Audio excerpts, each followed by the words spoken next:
ഹാഷ്മി വൻ വൈബാണ്. പക്ഷെ ഇവിടെ ഒരുപാട് പേര് വന്നിട്ട് ഹാഷ്മി എത്തിയില്ലേ, ഹാഷ്മി ഉണ്ടോ, ഹാഷ്മി എപ്പോ വരും എന്നൊക്കെ ചോദിക്കുന്നുണ്ട്. എപ്പോ വരും? ഹാഷ്മി വരും. അല്ല അല്ല പ്രജിത്ത്, ഞാൻ നാളെ വൈകിട്ട് വണ്ടി കയറും, മറ്റന്നാൾ രാവിലെ കാണാന്ന് പറഞ്ഞു. ഇന്ന് നാടകം നടക്കുന്ന നാടകമൊക്കെ ഹാഷ്മിയുടെ തട്ടകമാണ്. ഓർമ്മിക്കല്ലേ ഒന്നാ കാണാം. ഓർമ്മിക്കല്ലേ അന്ന് പണ്ട് കളിച്ച നാടകത്തിലെ ഡയലോഗ് ഓർമ്മയുണ്ടോ? ഇപ്പൊ അമൽ, വിമൽ, കമൽ, നിർബന്ധിത്, ഇന്ദ്രജിത്ത്, അഭ്യസ്തവിദ്യരായ ചെറുപ്പക്കാർ മാറിക്കയറി ഇറങ്ങിപ്പോകും, ഭരണക്കാർക്കെന്നും ഞങ്ങൾ കോമാളികൾ, വെറും പരിഹാസപാത്രങ്ങൾ, എല്ലാം ഓർമ്മയുണ്ട് പ്രജിത്ത്. അതെ, ട്രിവാൻഡ്രത്ത് ഒരുപാട് വർഷം ഉണ്ടായതല്ലേ. എത്ര ഒരു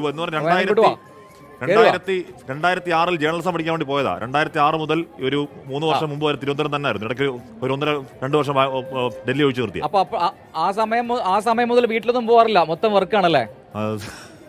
ഏതാണ്ട് ഏറെക്കുറെ പ്രജിൻ.